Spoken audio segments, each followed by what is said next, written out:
va se questionner sur la semaine. Qu'est-ce qu'une semaine de travail et qu'est-ce que la semaine? Et finalement, quand je dis simple, en fait, comme d'habitude, c'est pas si simple que ça.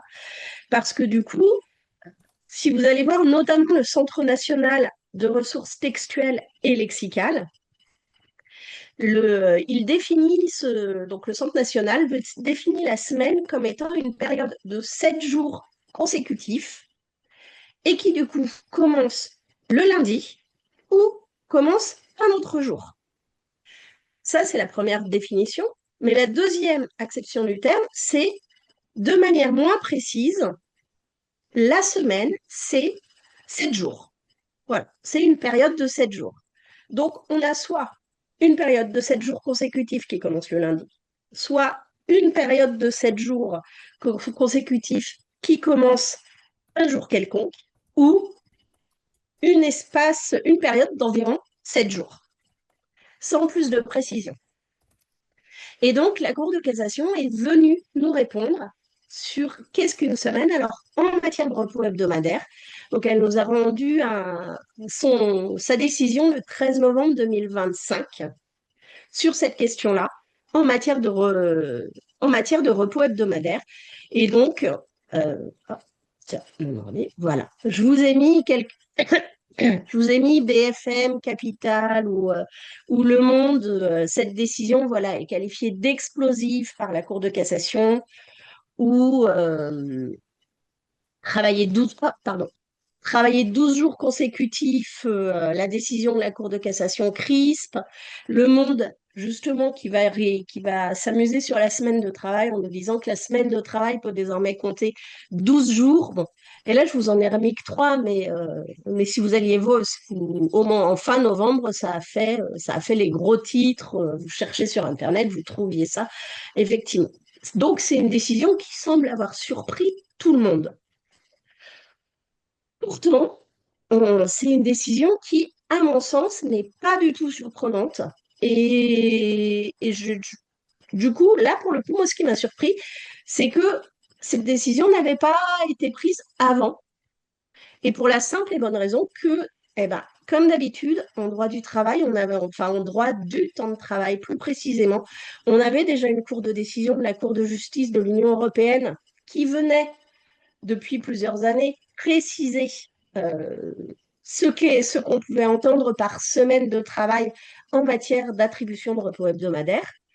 Et on avait également d'autres éléments de la Cour de cassation ou de la CJUE et du Code du travail, quand même, du droit interne, qui nous permettaient déjà d'apporter des éléments de réponse.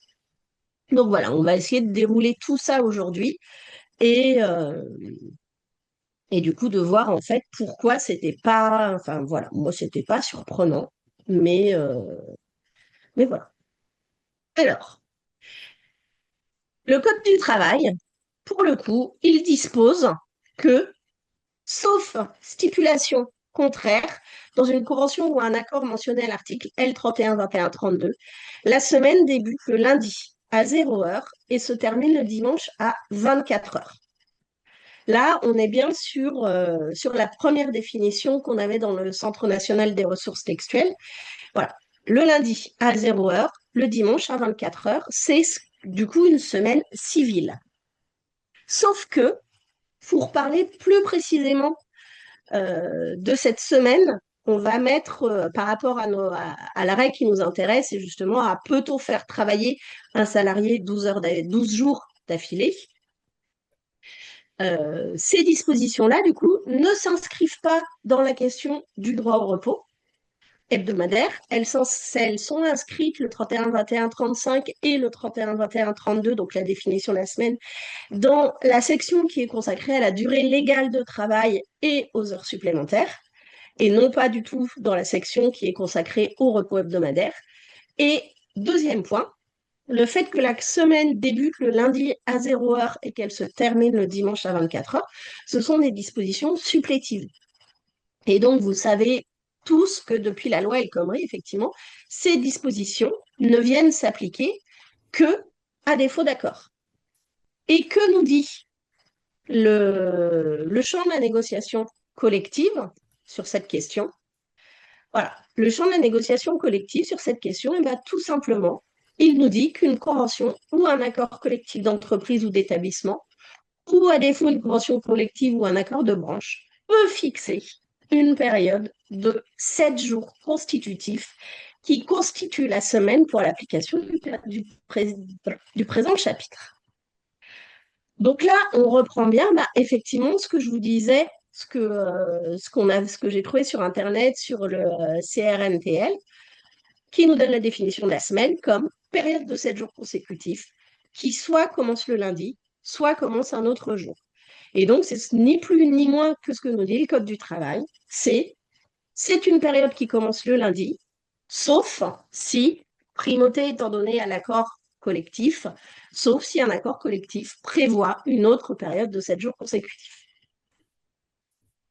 Et du coup, sur cette question des heures supplémentaires, vous voyez, on avait un premier arrêt de la Cour de cassation qui avait été rendu le 12 décembre 2018. Et en l'espèce, le salarié avait travaillé, donc le 10 et le 11 juillet 2013, 12 heures, 2 fois 12 heures, donc 24 heures. Il avait travaillé les 13 et 14 juillet, 2 fois 12 heures, et il avait également travaillé les 15 et 16 juillet, 2 fois 12 heures. Il avait donc travaillé 72 heures sur 6 jours consécutifs. Là, on est bien sur les heures supplémentaires hein, pour l'instant. Ça va me permettre de vous expliquer les raisonnements qui après, bah, qui peuvent conduire du coup à ce que je n'ai pas été surprise. Et donc, voilà, la Cour de cassation, elle nous redit bien que, alors que l'article en statuant ainsi, donc la Cour d'appel a violé les textes susvisés. Et pourquoi? Parce que, en fait, là, la Cour d'appel, elle estimait effectivement que comment dire, elle estimait que l'employeur n'avait effectivement pas respecté les dispositions des articles 6 et 16 de la directive 2003 du temps de travail qui fixe les durées hebdomadaires maximales de travail. Et que nous dit la Cour de cassation? En fait, la Cour de cassation, elle nous dit que non. La directive, elle dispose bien que la durée hebdomadaire de travail, que la durée hebdomadaire de travail est une durée maximale, excusez-moi, mais qu'en fait, elle n'impose pas que la semaine soit cette période de 7 jours consécutifs. Et notamment, en fait, la directive, elle précise, est-ce que je vous l'ai mis? Excusez-moi. Voilà. Les articles 6 et 6b et 16b, vous voyez, la directive européenne sur laquelle le salarié se fondait pour, euh, pour, de- pour demander l'employeur et sur lequel la Cour d'appel s'est fondée pour condamner l'employeur à des dommages et intérêts, à accorder des dommages et intérêts aux salariés. La directive européenne, elle dit que la durée moyenne de travail pour chaque période de 7 jours n'excède pas 48 heures, y compris les heures supplémentaires. Et vous voyez, on est bien là non plus, la Cour de la directive européenne, elle ne définit pas ce qu'est une semaine. Elle dit bien c'est une période de 7 jours et 48 heures. Et pire encore, donc non contente de ne pas définir la période de 7 jours, elle vient nous dire, en fait, que pour apprécier cette durée maximale de 48 heures, les États membres, donc de moyenne de 48 heures, les États membres peuvent prévoir pour l'application de l'article 6 une période de référence qui ne dépasse pas 4 mois. Et on est bien sur une moyenne de 4 mois, 48 heures. Ce qui veut dire qu'il y a des semaines où potentiellement un travailleur pourrait faire 50 heures en droit européen et d'autres 46 tant que la période de référence est de 4 mois.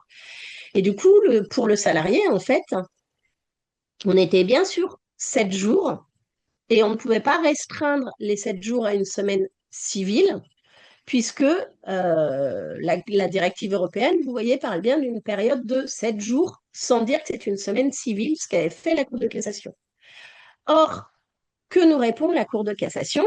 Elle, en l'espèce, elle nous dit bah, que, à défaut d'accord, la semaine s'entend du lundi 0 heure au dimanche 24 heures pour le calcul des durées maximales de travail, et que, en fait, le fait d'avoir prévu ça, c'est quand même plus favorable parce que nous, on fixe en droit interne une durée maximale de 48 heures par semaine sur une période de référence de 42, une semaine.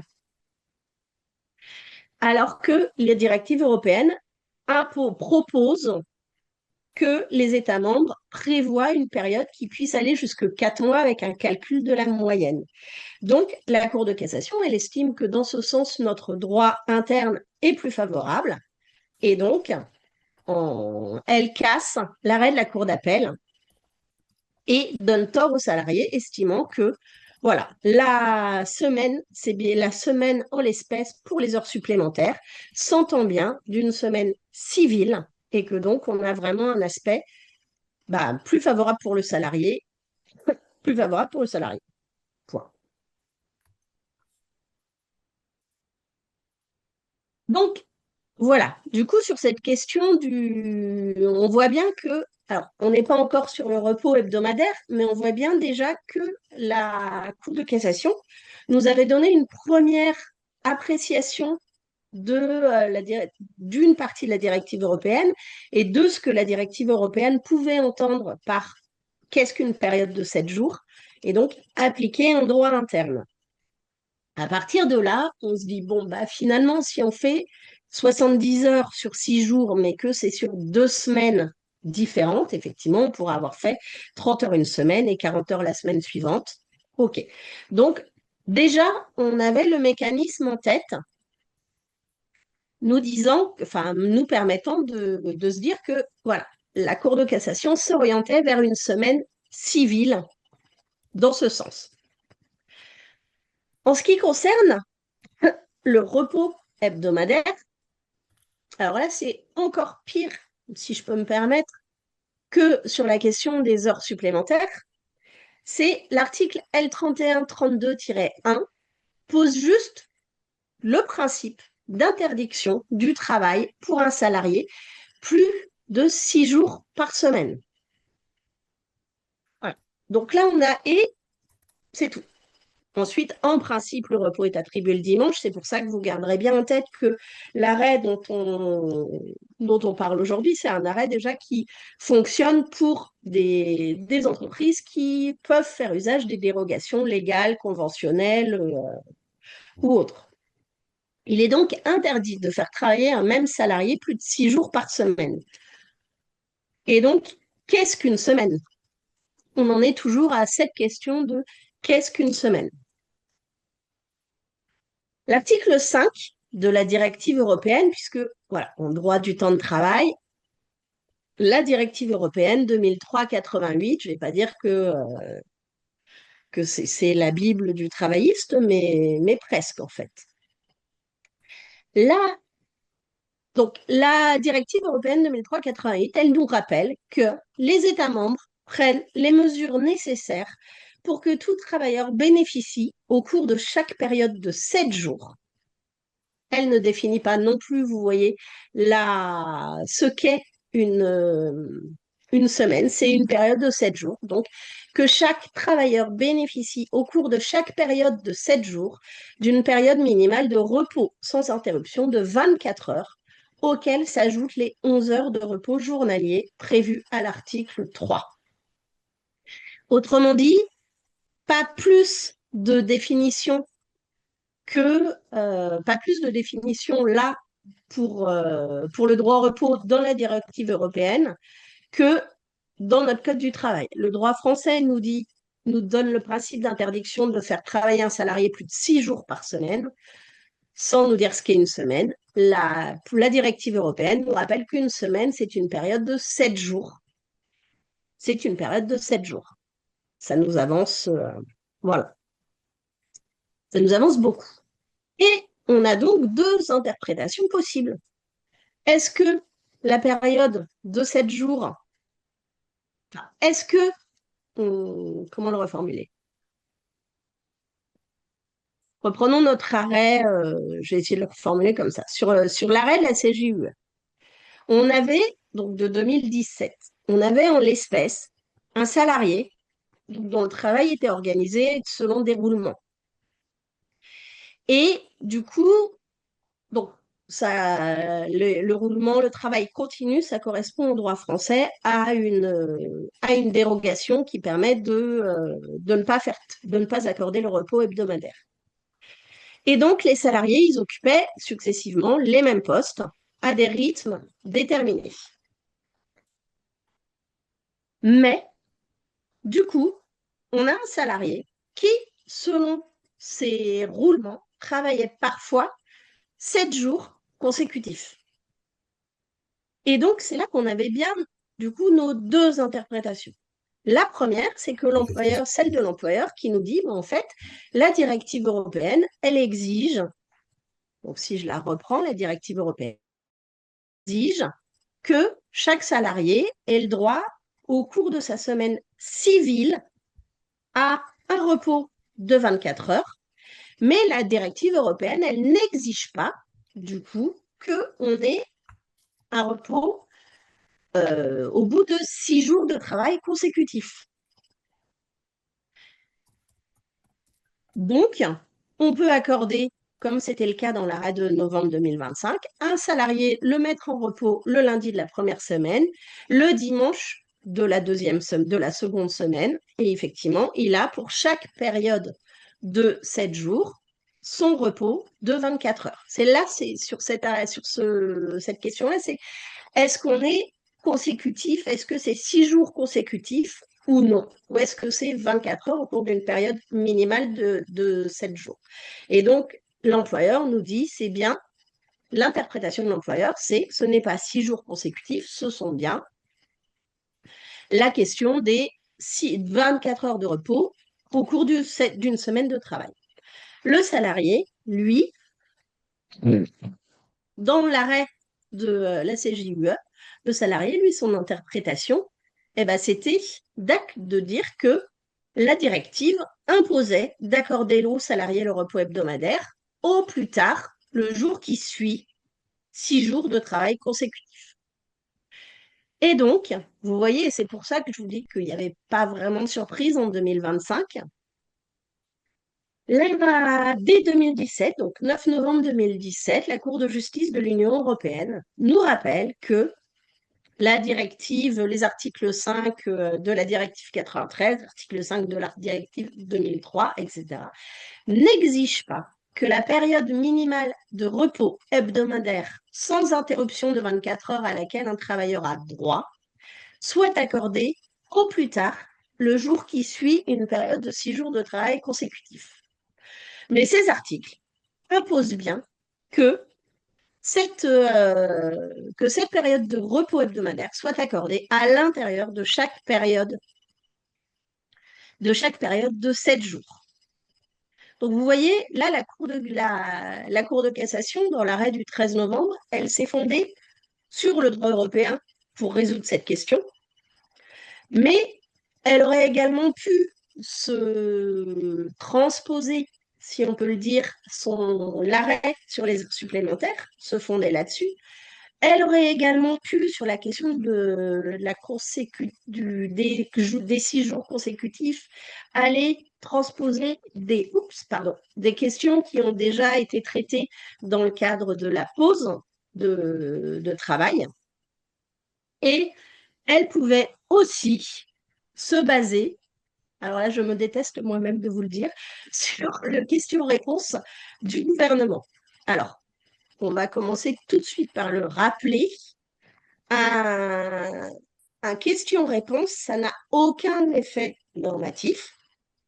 C'est juste des orientations que nous donne le gouvernement. Et là, c'est arrivé qu'on les voit se tromper. Notamment, le question-réponse relatif aux élections professionnelles du CSE, à l'organisation des élections du CSE dans les entreprises de moins de 20, en l'absence de candidats déclarés, le gouvernement le question-réponse qu'on trouvait était erroné par rapport à ce que nous a une décision de la Cour de cassation qui est arrivée après. Donc je le redis, le question-réponse n'a aucun effet normatif, c'est juste des interprétations possibles de la loi que fait le gouvernement. Et là, en l'espèce, vous trouviez déjà cet été, sur cette question, la suspension temporaire du repos hebdomadaire. Donc, vous le savez, dans certains secteurs d'activité, il est possible de suspendre le repos hebdomadaire du travailleur dans la limite de 2 week-ends enfin de 2 repos hebdomadaires par mois maximum. Et donc, dans le cadre des Jeux Olympiques en 2024, ces possibilités de suspension temporaire du repos hebdomadaire ont été par décret étendues aux secteurs d'activité qui étaient en lien avec les Jeux Olympiques. Autrement dit, et d'autant plus le décret courant du 14 juillet au 15 août, si on continue d'appliquer ces mêmes notions de vous pouvez suspendre 2 fois le repos par mois, bon, bah, du 14 juillet au 15 août, par mois, vous pouviez suspendre le repos les 2 dernières semaines de juillet, les 2 premières semaines d'août. Soit vous pouviez avoir des travailleurs qui potentiellement n'avaient pas quatre, euh, n'avaient aucun repos pendant un mois. Mais du coup, vu qu'ils auraient eu des repos début juillet et fin août, tout allait bien. Bref. Mais quand même, le gouvernement, sur le site, le question-réponse que vous trouviez sur le site, le question-réponse nous rappelait que les employeurs qui bénéficient d'une dérogation repos dominical ont déjà la possibilité d'employer les salariés jusqu'à 12 jours consécutifs. En effet, si vous donnez le repos hebdomadaire le premier jour le lundi et le second la seule seconde semaine le dimanche. Donc déjà, un employeur, c'était affiché noir sur blanc, pouvait faire travailler ses salariés jusqu'à 12 jours consécutifs. Et donc, suspendre le repos hebdomadaire et donc priver le salarié de son repos hebdomadaire par semaine ne devrait intervenir qu'une fois épuisée cette possibilité de faire travailler un salarié pendant 12 jours. J'ai trouvé ça un petit peu cynique, mais vous voyez déjà, du coup, pourquoi on n'avait pas de surprise non plus réellement enfin, pourquoi moi, je n'ai pas été surprise entre la Cour de justice de l'Union européenne qui s'impose quand même régulièrement au droit du temps de travail, l'aspect organisationnel des entreprises qui prend de plus en plus le pas. Et donc, on le revoit là, c'était écrit noir sur blanc enfin, c'est toujours, si vous allez voir, chercher sur Internet, vous le trouvez sur le site du ministère du Travail. Et on avait également, alors sur d'autres aspects, mais sur cette question de consécutif, donc là, c'était pas 6 jours, mais c'était bien sur la question des 6 heures, où le Code du travail dispose que lorsque le temps de travail quotidien atteint 6 heures, le salarié bénéficie d'un temps de pause d'une durée de 20 minutes consécutives. Donc, transformer heures en jours et 20 minutes consécutives, pardon, par 24, et donc vous aurez bien, vous comprendrez le raisonnement sur cette question du consécutif, où effectivement, quand la question de la pause a été abordée les premières fois, on se questionnait sur le fait de savoir si les 20 minutes de pause devaient être accordées à l'issue, une fois que le salarié avait travaillé 6 heures consécutives, ou à l'intérieur de ces 6 heures de travail. Et donc, oh, voilà, pardon, j'avais passé 2 diapos d'un coup. Et donc, dès le 20 juin 2013, la Cour de cassation avait tranché de cette question en nous rappelant que la pause déjeuner, qui s'intercale entre 2 périodes de travail effectif, est un temps de pause. Et donc, déjà, elle était venue trancher la question de la consécutivité. Et donc, là, c'est dès lors que la journée de travail atteint les 6 heures, sur son ensemble, le salarié doit avoir 20 minutes de pause et donc sa pause déjeuner est bien le temps de pause et il n'y a pas besoin d'avoir travaillé 6 jours consécutifs 6 heures consécutives pour bénéficier de la pause. Et du coup, vous voyez mon lapsus, hein, quand je dis 6 jours consécutifs, et parce que Et effectivement, du coup, c'est bien la question qui nous est posée, qui était reposée le 13 novembre 2025 et donc à laquelle la Cour de cassation a répondu en nous disant qu'il résultait de l'article 31-32-1 du Code du travail que la semaine civile doit comporter un repos de 24 heures consécutives, auxquelles s'ajoutent les heures consécutives de repos quotidien, sans exiger que cette période minimale de repos hebdomadaire soit accordée au plus tard le jour qui suit une période de 6 jours de travail consécutif. Donc ça, c'est bien parce que dans cet arrêt-là, vous voyez, on reprend bien ce que nous disait la CJUE en 2017. Et, et donc là, en l'espèce, pareil, pareil, je dis pareil, excusez-moi, c'est un arrêt de cassation, de la même manière que celui qu'on a vu au tout début en 2018. Et là, en l'espèce, la Cour d'appel, elle avait condamné l'employeur pour non-respect du droit au repos du travailleur. Et en effet, le salarié, il avait travaillé, donc il avait commencé son travail le mardi 3 avril et il avait fini le vendredi 13 avril. Il avait travaillé 12 jours consécutifs sans aucun jour de repos hebdomadaire. Et donc voilà, lui, il estimait qu'il avait été privé de son droit au repos hebdomadaire et que donc, en ce sens, il devait être indemnisé pour l'atteinte que portait son employeur à son droit au repos. La Cour d'appel va dans le sens du raisonnement du salarié et condamne l'employeur à des dommages et intérêts. Pour autant, arrêt de cassation. Et donc, vous voyez bien ce que nous dit la Cour d'appel, la Cour de cassation nous dit qu'en statuant ainsi, alors que l'article 31-32-1 nous dit juste que chaque salarié doit bénéficier d'un repos hebdomadaire au cours de chaque semaine civile, la Cour d'appel, qui a retenu une période de référence différente, a violé les textes susvisés. Et donc voilà, là, on a bien la possibilité, du coup, de faire travailler le salarié 12 jours consécutifs. Alors, je le redis, c'est 12 jours consécutifs quand 12 jours consécutifs quand le salarié, du coup, quand l'entreprise fait partie des secteurs qui peuvent accorder une dérogation au repos hebdomadaire. J'étais déjà passée à l'arrêt de 2018. Voilà. L'arrêt de 2018, pour le coup, quand même, et c'est ça qui était un peu étrange, c'est que certes, la Cour de cassation nous dit que le salarié n'a pas, euh, nous dit que le salarié n'a pas à demander n'a pas à reprocher à l'employeur et à demander de dommages et intérêts à l'employeur sous prétexte que celui-ci aurait dépassé les durées maximales de travail.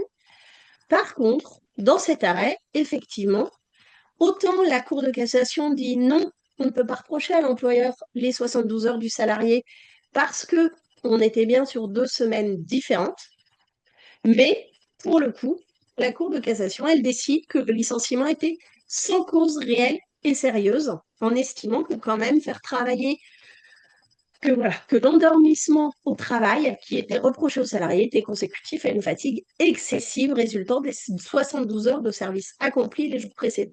Donc, autrement dit, d'un côté, l'employeur ne commet pas de faute en dépassant des durées maximales parce que on dépasse les durées maximales parce qu'on est sur 2 semaines différentes, mais pour autant, la faute grave n'est pas caractérisée et le licenciement est sans cause réelle et sérieuse. Donc, vous voyez bien que quand même, enfin, on a quand même quelque part, enfin, je ne sais pas comment caractériser ça, si la Cour d'appel suit la Cour de cassation, se contredit elle-même, ou si elle essaye de définir ce qu'est une semaine, mais tout en gardant quand même une protection du salarié pour éviter que ces 12 jours se reproduisent trop souvent. Alors, j'en sais rien, mais du coup, voilà, elle fait quand même bien un rappel à toutes les dispositions légales en matière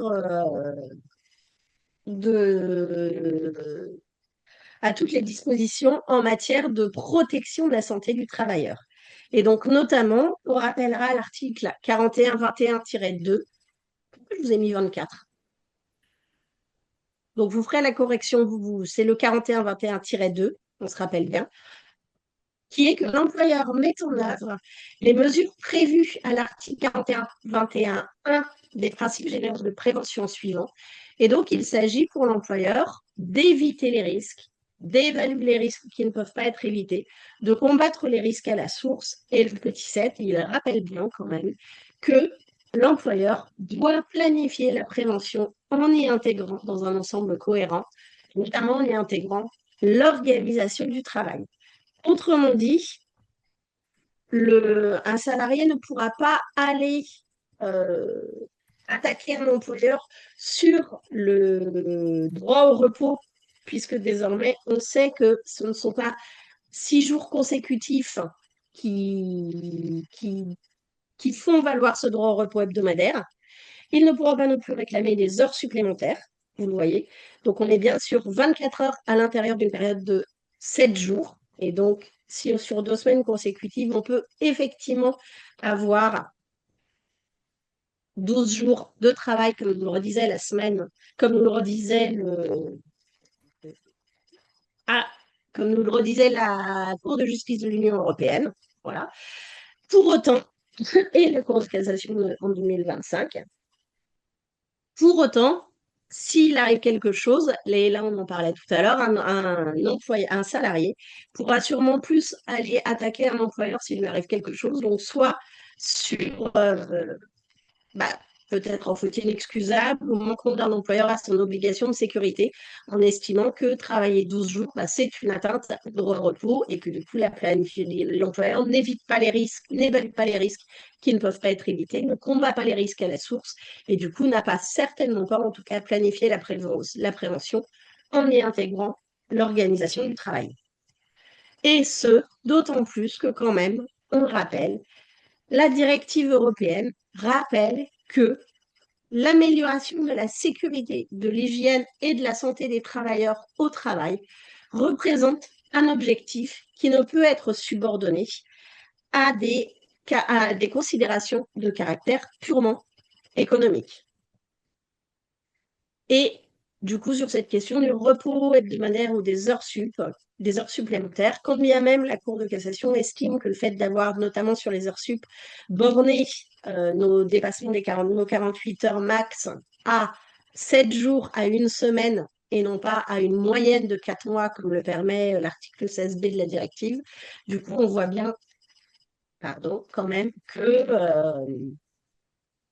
enfin, eux estiment que c'est plus protecteur, mais enfin, voilà, on peut quand même rappeler le préambule de la directive 2003-88.